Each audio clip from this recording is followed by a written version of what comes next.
Olá, para quem não sabe, meu nome é Suzana e este é o canal Lendo com a Japa. Bem-vindos. Hoje nós vamos falar sobre Um Pilar de Ferro de Taylor Caldwell, tá? Um livro simplesmente excepcional.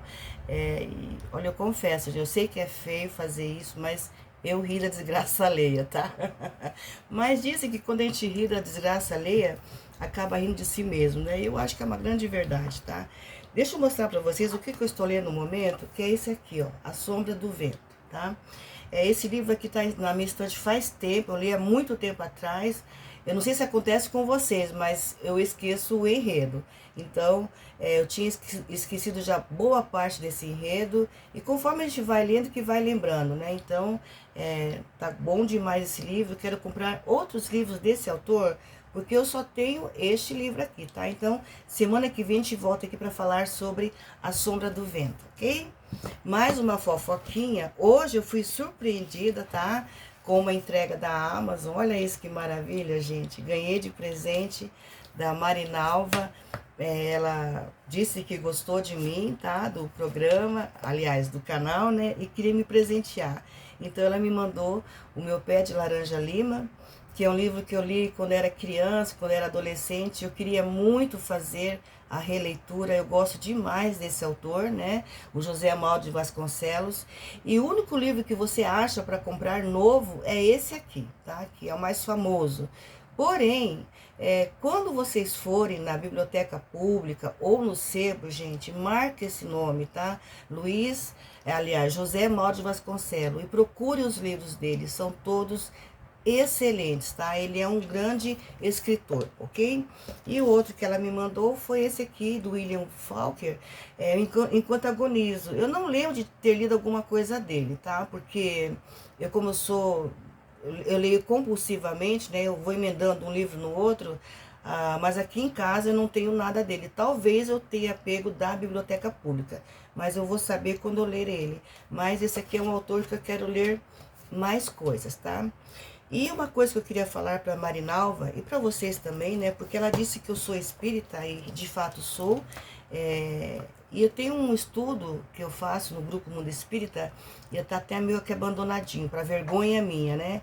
Eu queria mandar para você, Marinalva, mas eu achei que lá na playlist, aqui no canal eu tenho uma playlist do grupo Mundo Espírita, e eu achei que eu tinha um estudo dessa comunicação, mas não tem, tá? Então, anote aí, por favor, tá? Tanto você, Marinalva, quanto os outros curiosos que estão aí, né? Então, anote aí, porque essa comunicação de José é linda demais, tá? É riquíssimo. Então, procure lá o seu Evangelho segundo o Espiritismo, capítulo 19, A Fé que Transporta Montanhas. Vá no item 11, tá? Que fala sobre a instrução dos espíritos. Gente, meu livro está todo detonado, eu gosto demais de estudar Espiritismo. E aqui então vai falar sobre a fé, mãe da esperança e da caridade, tá? E o espírito é José. É uma das comunicações mais lindas que tem aqui, é daquelas que eu acho muito rico, né? Que toca você profundamente, tá? Marinalva, então leia ele, estude profundamente e qualquer coisa, coloque nos comentários, pode ser em qualquer vídeo que eu vou ver, tá bom, amiguinha? Um beijo pra você e muito obrigada por esses presentes, tá? Então vamos lá pro nosso Cícero. Essa autora aqui, como vocês sabem, ela já escreveu Médico de Homens e de Almas, O Grande Amigo de Deus, que é o livro do Paulo, Eu, Judas, esse eu quero comprar, porque eu já fiz a leitura, mas eu não tenho o livro, e esse Pilar de Ferro é primeira leitura. Eu tava até com preguiça de ler, confesso pra vocês, tá? Dá licença. Tô com um pouquinho de gripe. Porque esse ano, como eu disse para vocês, nós que somos leitores, a gente lê por ciclos, né? Então tem tempos que você lê bastante sobre a China, depois você transfere tudo para a Índia e por aí vai, né? Ou sobre a Revolução Francesa e Russa. E esse ano eu dei para ficar lendo muitas coisas sobre Roma, né? Ou foi muita coincidência mesmo, né? E aí, como já tinha lido várias coisas, já estava começando a agarrar nojo de Roma, tava com preguiça de ler isso aqui, falei, meu Deus do céu, mais um, né? Mas, como eu já tinha lido todos os livros novos que tinha aqui para me ler, falei, agora eu vou encarar. Gente do céu, que livro maravilhoso, sabe? Eu pensei, ó, tinha que bater em mim mesma por ter deixado esse aqui por último, né? Porque ele é maravilhoso, tá? Então, essa autora, a Taylor, ela estudou pelo menos 9 anos para poder compor, para poder montar, né? Toda a vida do Cícero, tá, gente? Aqui, praticamente, tem 2 biografias, ou até mais, né? Porque o Júlio César, aquele lá do Brutus, né? Ó, até tu, Brutus, né? Então, o Júlio César foi amigo de infância, amigo de escola do Cícero. Eles cresceram juntos, então eles estavam a todo momento se comunicando, trocando cartas, se envolvendo no trabalho um do outro. E essa relação dele com Júlio César, uma relação de, eu vou dizer, gente, de amor e ódio, sabe? Uma coisa bem interessante. E mas que acima desse sentimento de amor e ódio, tinha um sentimento muito mais profundo, que é o sentimento de amizade, o sentimento de cuidado, por conta daquela história já da própria infância, né? Então aqui, todos esses personagens contemporâneos de Júlio César, do Cícero, vão estar aqui crescendo junto com eles, tá? Nós vamos ver todo o desenrolar dessa história aqui. O Cícero viveu um grande amor, viveu não, né? Ele teve um grande amor que não pôde viver. E eu sempre falo, né? O amor mais bonito é aquele que faz você sofrer e que você não consegue efetivar, né, esse romance. Então teve muitos, né, que quando a gente vê as biografias, a gente vê que teve pessoas que amaram profundamente alguém e não pôde se relacionar com essa pessoa por conta de preconceitos sociais, preconceitos morais, religiosos e por um monte de outros motivos, né? Então com o Cícero não foi diferente. Ele teve um grande amor que fez ele sofrer demais. Ele até não queria casar, viu? Mas ele acabou se casando. Coitado, se casou com uma megera. Gente, dizem, né, que todo homem que se casa com uma megera acaba se transformando num filósofo, né, num grande filósofo. Eu concordo, né, se você pensar em Sócrates, né, no Lincoln, então no próprio Cícero aqui, porque olha, gente, eu que sou boazinha faz tempo, teve momentos que dava vontade de pegar o livro e jogar na parede de tanta raiva da esposa dele, tá? Mas é coisa que acontece, né? Então, aqui a gente tem muito conteúdo, tá? Tem muita coisa pra gente aprender. Ele é prazeroso de você estar acompanhando toda essa evolução, né? Tanto do Cícero quanto do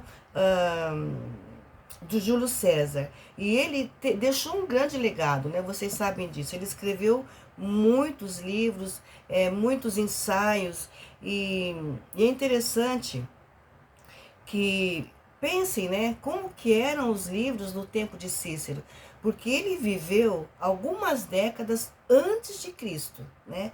Então imagine você como que eram os livros nesse tempo, eram todos escritos à mão, né? Então tem uma carta aqui do editor dele, que ele trocou muitas correspondências com esse editor, e ele cobrando, olha, você fala que vai mandar as coisas, eu contratei mais de 100 escribas aqui para poder fazer as cópias e você não me manda nada, tá? Mas tinha muita coisa, ele realmente produziu muitas coisas, eu nunca li nada, né? Mas deve ter aí um grande legado do Cícero aí para a gente poder estar lendo, tá, gente?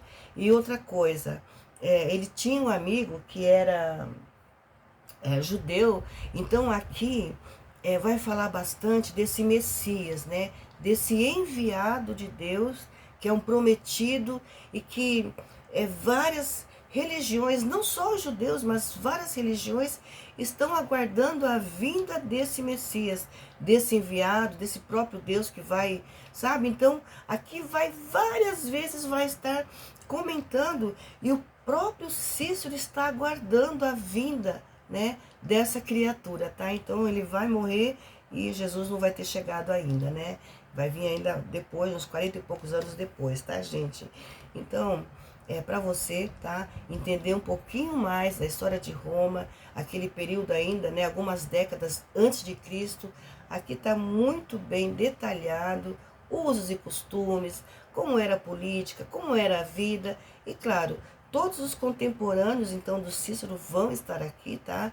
Nossa, a relação dele com o irmão dele, que relação bonita, sabe? Então tem muita coisa, como eu já no começo eu falei para vocês que eu ri da desgraça dele, né? O que que acontece? Ele foi um grande homem, né? Ele se formou em direito, então um grande advogado, acabou se envolvendo em política e e ele era um homem muito honesto, muito justo. Ele não aceitava, não admitia o mal. Então, ele atrapalhou muita gente e ele conseguiu fazer muitas coisas. Porque aqui fala, né? A história maravilhosa de Cícero e da República que ele tentou salvar. Então, ele conseguiu sim fazer grandes coisas, interferir em várias corrupções, né? E, e aí foi uma vida inteira de luta nisso tudo. E aí quando chega no fim da vida dele, depois de tanta desgraça, que gente, aconteceu muita desgraça na vida dele, ó miséria, sabe? É muita coisa ruim. E os próprios amigos dele falaram, né? Porque ele chegou a ser senador. Ah, eles eram muito místicos, viu? Nossa, como você vê a história de Roma, né? Eles não eram religiosos, no entanto, eles eram muito místicos, né? Tudo para eles eram augúrios, tudo era um presságio de alguma coisa, né? E o Cícero tinha muito disso, tá? Então, no fim da vida dele já, os amigos, Cícero, rapaz, larga a mão disso, né? Para de ir no Senado, você não precisa mais disso, para de advogar, fica em casa, vai cuidar do seu jardim, vai escrever os seus livros, né? Aí eu me lembrei, quando falo em jardim, eu me lembro do Cândido, né? Do otimista lá do Voltaire. Então, mas só que ele não conseguia, porque não estava na índole de Cícero. Se aposentar e falou, não, deixa que esse pessoal se acabe ali, né? Não estava nele isso. A índole dele não permitia que ele fosse negligente, que ele visse o mal feito e não fizesse alguma coisa para interferir.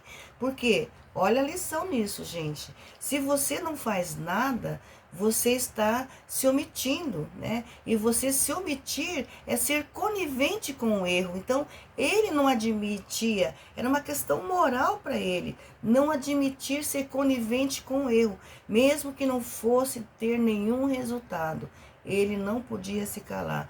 E ele lutou até o fim, até que realmente o pessoal falou que estava incomodando, ele acabou sendo assassinado. Mas ele poderia morrer de velho, cuidando do seu próprio jardim, escrevendo seus livrinhos, mas não dava, não estava na índole dele, né? Então, e mesmo sabendo que tudo que ele fez foi infrutífero, foi inútil, mas foi uma vida que valeu a pena ter vivido. Porque ele deixou, gente, um grande legado para nós. Isso é, né, inegável. Certo, amiguinhos? Falei demais de novo, né? Como sempre, eu tô virando uma tagarela, né, gente? Mas então é isso que eu queria falar para vocês hoje, tá? Um pilar de ferro. Fiquem com Deus e até a próxima.